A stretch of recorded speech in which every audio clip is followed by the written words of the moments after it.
Hello, my name is Jason Reichel, and you're listening to Risk Management Brick by Brick. I'm fascinated with people who are helping build and maintain the physical world around us. On each episode of this podcast, we'll dive in with a risk manager, speak to them about how technology plays a role in this process. Our guest for today's episode is Christy McHenry, the Director of Risk Management at Suffolk Construction. Christy's focus for the past 10 years has been developing solutions for construction risk. This includes becoming a subject matter expert in areas such as building risk insurance, subcontractor default insurance, and contractor-controlled insurance programs. She is very passionate about educating her contractors and assisting them in managing their risk. Today on Brick by Brick, we'll be talking about the subcontractor experience and how Christy thinks it's a critical element of the entire puzzle. Join me. So, how did you end up in your current role, and what was your journey to get there?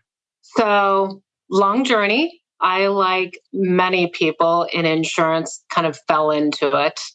So when I was very young, freshly out of high school, looking for a job, trying to figure out what I was going to do, didn't actually go to college right out of high school. So I landed at an insurance company because my sister had worked there. And I thought, well, I'll give this a try.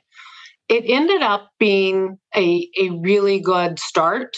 And so at that point, I was on the insurance company side. I spent a few years on the insurance company side, just progressing through, and ended up then spending several years on the broker side. And then about 10 years ago, when I was on the broker side, I had the opportunity to pick up the account and work with Suffolk Construction. And at that point in my career, I had spent a lot of time working on construction-based accounts. So I had a good familiarity with construction and with insurance relative to construction, and was always very fascinated by it.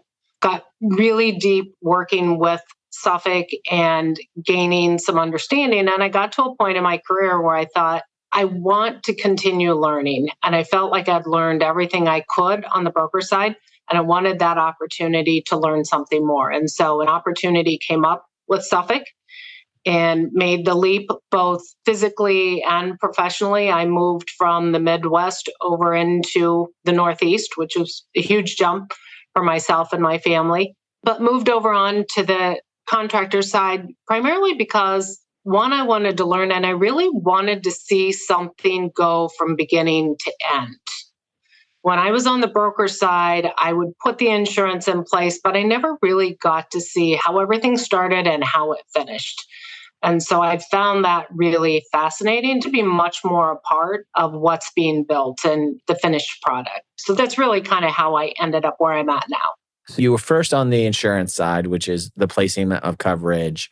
And then you were on broker side, which is sort of the middle liaison. And then you went in-house. My background's in advertising, so similar kind of trajectory. When you think about risk management in a organization, and that's your job is risk management, what does that mean to you? It's interesting, and we talk a lot about it within the company. It's much more holistic than just the insurance, right? Risk is such a bigger conversation. It's the financials of the job, it's safety, it's the quality control that goes into the building, it's the management over the subcontractors. So it's really not as simple as just the insurance policies that we buy to protect Suffolk from the risks that we're exposed to. It's just a much bigger topic, and it touches various things. And I'm not 100% responsible for all of those areas, but everything that I do has some collaboration effect in all of those different areas and just little tentacles throughout. And I think that, again, is part of why it's so fascinating, because you could never sit here today and say, I know everything. It's a constant learning process. There's always something new and something different. That seems to be a theme in a lot of these interviews, where risk management is really a partnership between the internals of an organization and all of the different elements that make it work, and the outside factors that are hitting the organization that maybe you weren't even aware about 2 years ago, or they didn't exist 2 years ago or 10 years ago, or however long that path exists. What kind of person, from a attribute or characteristic perspective, is a good fit if you meet someone out on the street or at a coffee shop? You're like, you have the makings for a risk manager. What are some of those attributes that you look for? So I think that first and foremost, you have to be somebody that's very curious, right? And you probably have to be a little bit, I don't want to say cynical, but cautious. I get accused a lot when I'm out with my husband. We're out someplace and I'll see something that to me is just crazy. And I'll bring it up. And how could they be doing that? And he just wants me like, take your hat off, be quiet, sit Yeah. down, don't be so concerned.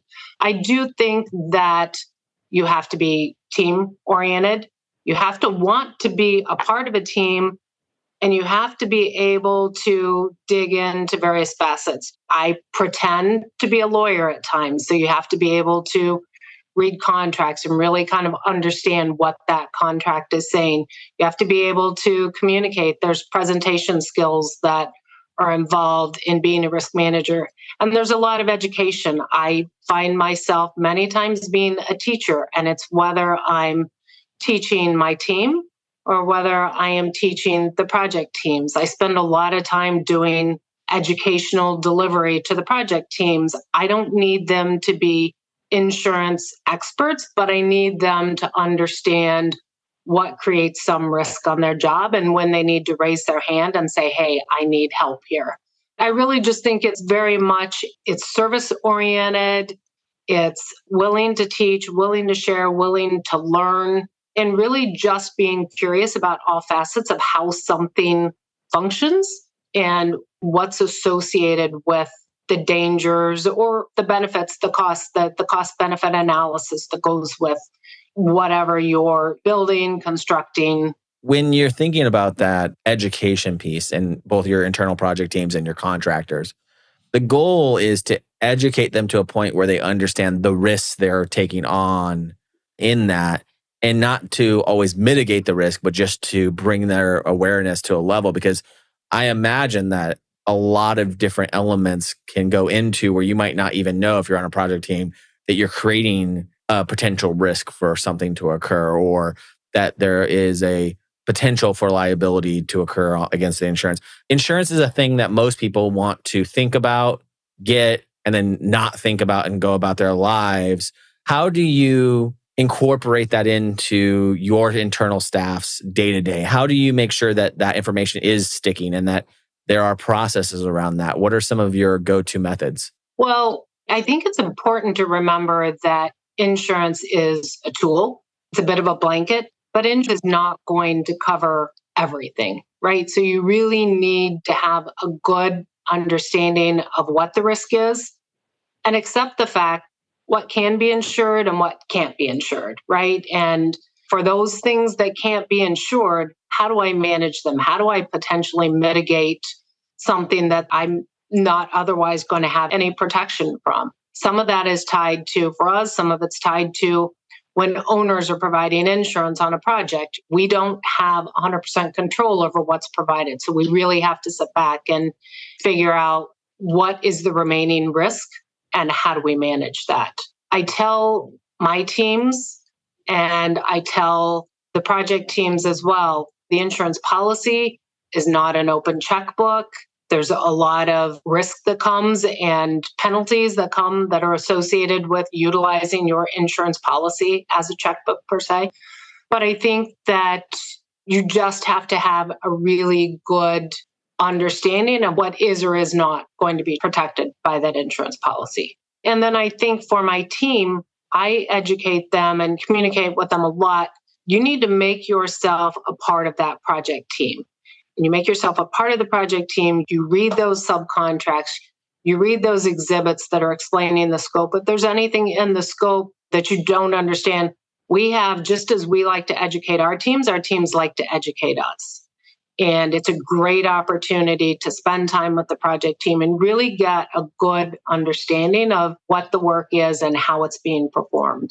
And I think by doing that, then they themselves can sit back and have a much better grasp around, okay, now do I need to be concerned with the insurance the sub's providing? And if I don't, okay, I move on. If I do, what do I need to do to add that extra layer in? And then how do I communicate the subcontractor what the concerns are and why maybe he needs to be thinking differently about what he has for protection for himself? So one thing that I've noticed is that if I've talked to someone that's been in risk management for in the realm of 10 years or more, there was a lot of focus, it seems like, in the past on internal team building out construction companies with your own resources. Somehow some things shifted and it's become more and more common to have really strong relationships with subcontractors that you use on projects. And now risk management has always been, but is even more critical to third-party contractor management, especially in construction. What have you experienced shift in that, in the approach to risk management as it relates to subcontractors and looking at them as part of the extension of your team? So, one of the big differences, and I've seen it shift a lot even within our company in the time that I've been here, but we don't, yes, they're subcontractors, but we really refer to them as our trade partners. Because at the end of the day, we're managing the project, we're managing the budget, we're managing the schedule. We're not putting that work in place. That's the trade partner that's doing that. And we respect and understand that what they bring to the project, right? They bring their skill and they bring their knowledge. And it's really important. I think both the project teams have probably shifted a bit in how they work with the trade partners. It's much more collaborative. You've got things such as BIM and lean and so forth, where it's much more of a collaborative effort on how that schedule gets built. And instead of us building the schedule and saying, hey, Mr. Trade Partner, this is what you need to do, it becomes much more of a team. And I would say the same thing goes with dealing with our trade partners when it comes to their subcontracts and their insurance. When I talk with the subcontractors, especially when we're in a situation where maybe we have challenges with their insurance, I want to make it very clear to them, I am there to help them. I'm not there to be punitive. I personally get concerned at times that I don't think, especially the smaller subcontractors, don't necessarily have the same resources out there to really understand what is that contract obligating them to. And they may ask me, well, my subcontract's very small, so can I lower my limits? Can I offer you less limit? I can do that. I'm happy to do that if it makes sense. But they still have to understand that the subcontract that they've signed, there's language in there that it doesn't matter what I agree to insurance-wise or not. They still have this really big obligation to perform their work. And when they don't have the appropriate insurance, then that goes back to a balance sheet. And nobody wants to get into that situation. I don't believe that contractors and subcontractors, it always used to be that everything flows downhill, right? And the subs always believed that everything flowed down onto them. The burden was on their back. So in some sense, that's a true statement, right? But it's a true statement because when you think about risk should sit with the party that is best able to manage it and to control it. So if I'm the plumber, I'm the best party to be able to manage whether or not that work gets put in place correctly and whether or not that work causes damage. So from that perspective, it makes sense that the risk of that flows down. But as a part of that flowing down, it's really important that that trade partner has the appropriate protection because at the end of the day, nobody wants to get into that contractual battle. We want everybody to be able to have the right protection in place and make sure that when and if there's a problem, we've all got the right mechanisms and tools to take care of it that is not going to put anybody into a financial bankruptcy or into a very bad financial position because they didn't have the appropriate protections in place. Yeah, nobody wins in that scenario, even if you think that you've transferred the risk. It's a short-term way of looking at a long-term problem, right? It is. When we talk about these challenges with subcontractors and they fail to meet their contract requirements or they fail to provide accurate insurance to be compliant and you're making these judgment calls, What are some of the key points that you would institute into any risk management program? It sounds like education to your subcontractors is a big part of that. But what other areas do you think are critical to manage that program? So I think it's important, obviously, to stay on top of what's going on in the industry, right? It's really important to know what's available, what's not, because some of the challenges for the subcontractors is the fact they don't have the same buying power that the general contractor does, or even sometimes within that subcontractor world that the larger subcontractor has. They just don't have the ability to go out and purchase everything with all of the bells and whistles. So it's really important to make sure that one, that they're making sure they're not taking on any risk that they're not prepared to take on. I think a good example of that would be design build or design assist. Subcontractors they'll take into their contract the responsibility for some design. And in their mind, they're just going to go hire an architect, an engineer. He's going to stamp those plans. And as far as they're concerned, they've passed that design off to somebody else. But the problem is they didn't really, because they have a contract with the general contractor. And within that contract, they have a design obligation. So many of them don't believe, because they're not a designer, they don't believe they have a responsibility for, say, professional liability insurance, forgetting that if something goes wrong, the general contractor is coming to them for that design issue. They may be able to go to their lower tier, maybe not, but they do have an obligation there. And I do think that we're seeing the courts sometimes look at subcontractors and general contractors a little differently. They start to apply a sense of professionalism to them that I think historically wasn't seen that way. The judge can look down. An accountability that didn't exist before. Exactly. The belief that, well, I'm not a licensed professional doesn't get you out of it anymore. Because you took a professional requirement on. Exactly. Thus, you're saying I'm going to hold myself to the same standard as. That's really interesting. Yeah. Exactly. Or you'll sometimes find somebody who at one point was an engineer. So he's gone away from actually doing engineering, but he owns his own contracting company. He dabbles a bit in engineering, because he knows how to do it. So he'll find himself maybe fixing something here and there on the job.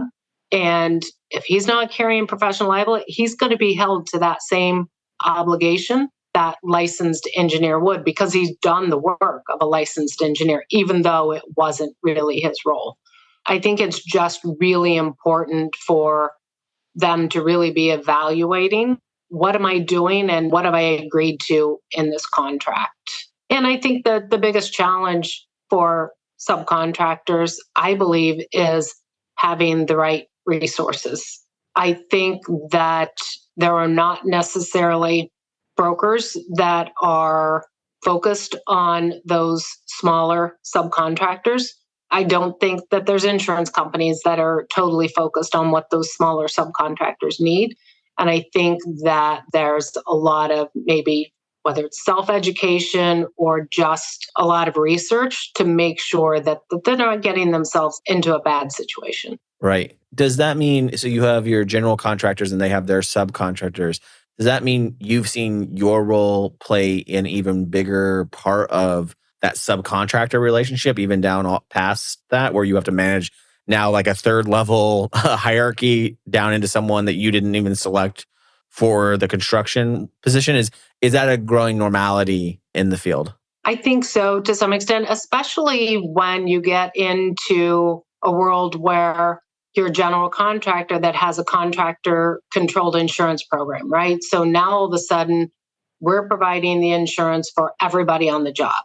It causes you to really have to look much more closely at who is the prime sub that we've hired and who is he hired, and start working all the way down that chain. And what's their scope of work? What is the insurance that they carry? Is this somebody that we're comfortable with insuring? Is it somebody that has insurance that we maybe feel comfortable relying upon and we don't include them in our program?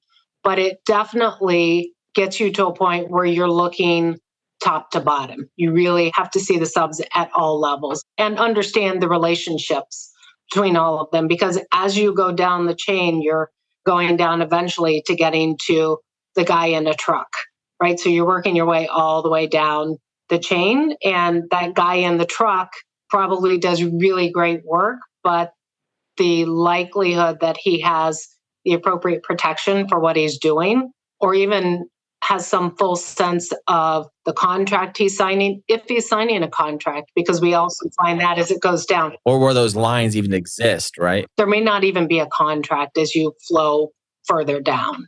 Yeah. So this is a common thing that keeps coming up as I'm talking more and more about the need for technology, the need to have transparent views, sort of, I don't know if you want to call it globalization, but the accountability being more apparent in every kind of job in construction as construction goes.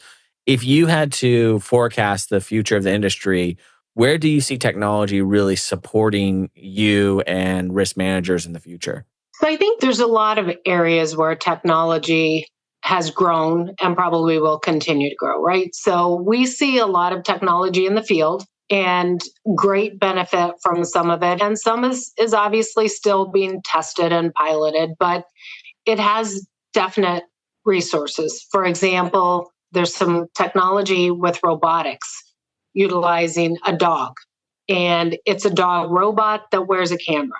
And you can send that robot throughout the entire job, and he can do a kind of a 360, a camera visualization of all of that work. There's various benefits to risk management for the photographs, right? And the film, the video that they can get from that, whether it's trying to figure out what happened the night before, trying to figure out if something wasn't put in place correctly, and to that point of hopefully catching it before it becomes an issue. There's technology for water intrusion, and that's actually evolved through the years. It used to be, it was just an alarm that went off. It was an alarm that would go off in the middle of the night to let you know that there was water leaking, right? But nobody's on the job. So that's not that helpful. It's now evolved to the point where that alarm, it can also turn the water off. Like that's another benefit, right? So, and for us in risk, that's one less water damage claim that we have to deal with, or at least a much smaller water damage claim. But then even within our group and what we do on a day-to-day basis, we collect and review thousands, probably 5,000 certificates of insurance a year, at least. And having systems that take that and make it a much more efficient process, because we have a much larger team than many companies out there do. And it's always hard within a construction firm you got to justify your risk management group, right? So you really want to make sure that not only can you be efficient, but I also understand that my team doesn't want to just sit and look at certificates of insurance all day. So the goal is to get a system that is really efficient so that I can now challenge them to learn something more and to really kind of grow. And that it's still a part of their job, but it's a much more efficient part of their job so that they have more time to learn and more time to understand what I do, and maybe spend more time on the job sites, walking the job sites, understanding how those buildings are being built, just to make them more effective team members.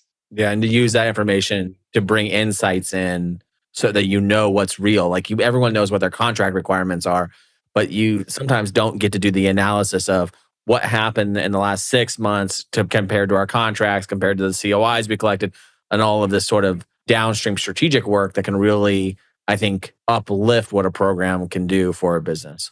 Or even some, like I discussed earlier, we sometimes issue waivers to subcontractors, right? To really be able to have a system that will tell you how many waivers did you issue in a year? Why did you issue these waivers?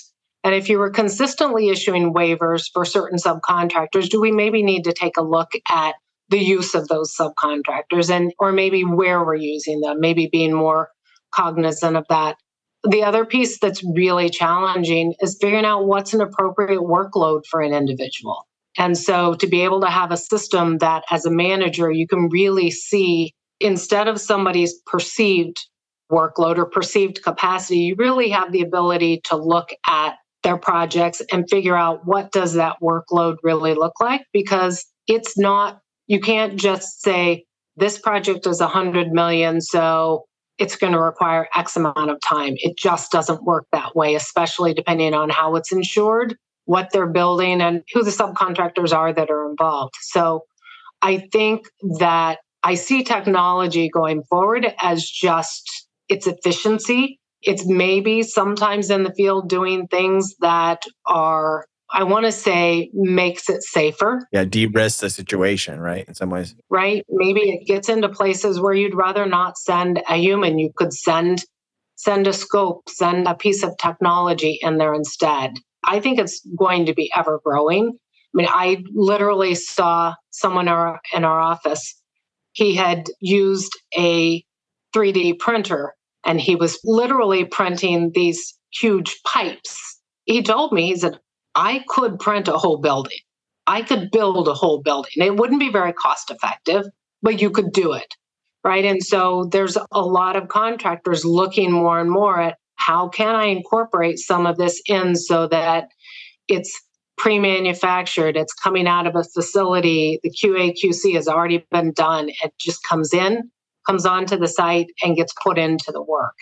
And again, long term, from an insurance perspective, especially, are you now avoiding some of the risk of that construction defect because it's been built in a very contained environment? Yeah. And it's been built the same every time. Handled by fewer people, handled by fewer processes, handled by more straight to the source where if there's a failure, you can trace it back easily as well. And it still goes back to leaving humans to be doing what the humans should be doing, right? Which is using their brains and thinking and creating, but relying on the technology to just perfect that.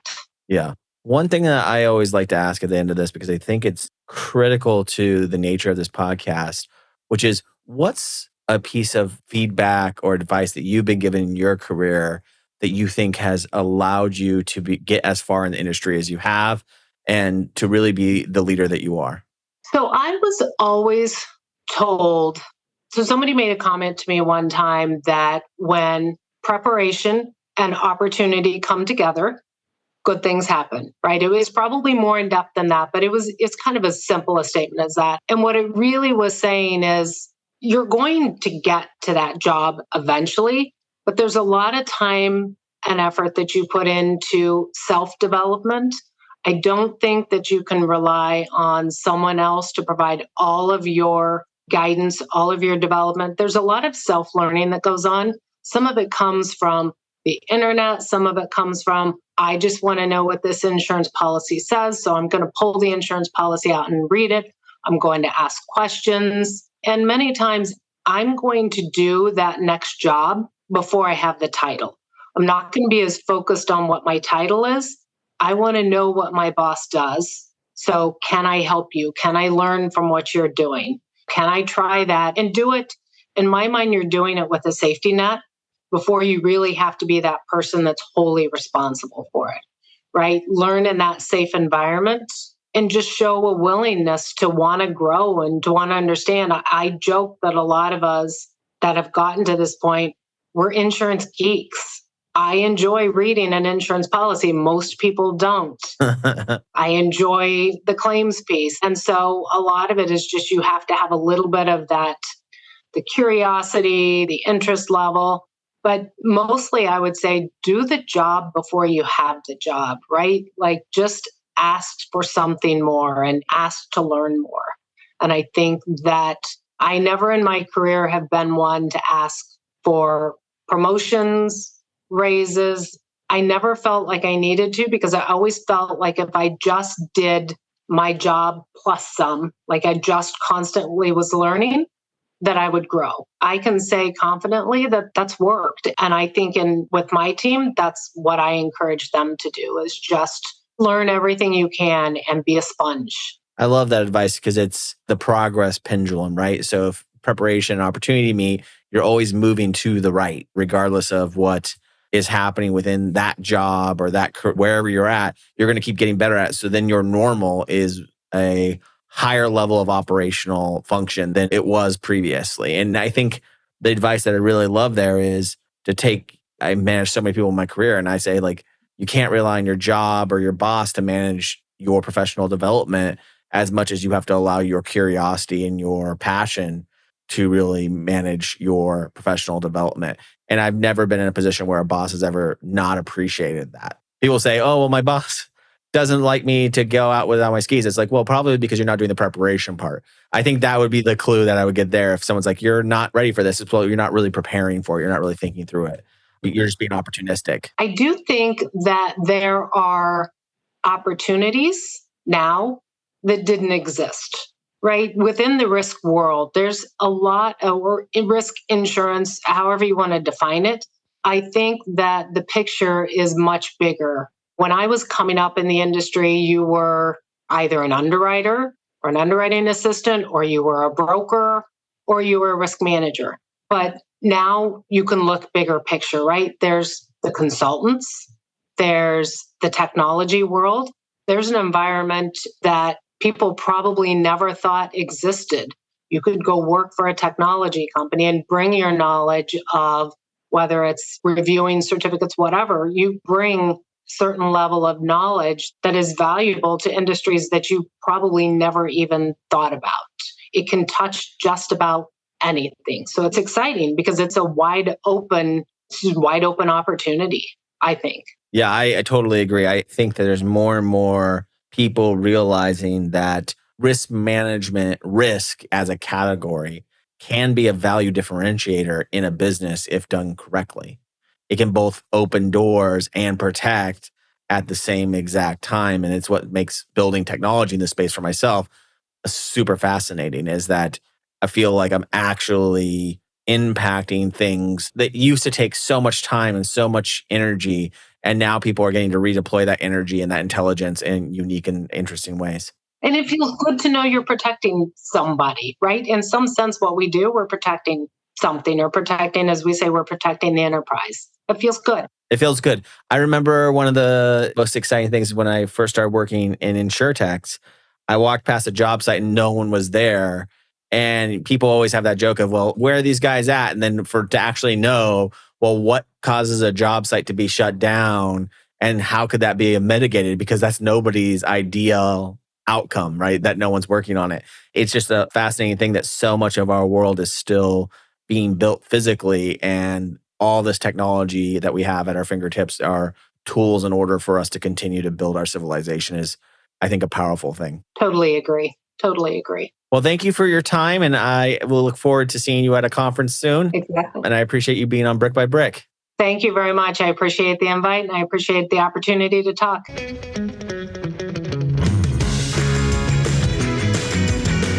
Risk Management Brick by Brick is brought to you by TrustLayer. Find out how TrustLayer manages risk so that the people can build the physical world around us. Head over to trustlayer.io. And then make sure to subscribe to Risk Management Brick by Brick on Apple Podcasts, Spotify, or wherever you get your podcasts. On behalf of the TrustLayer team, thank you for listening.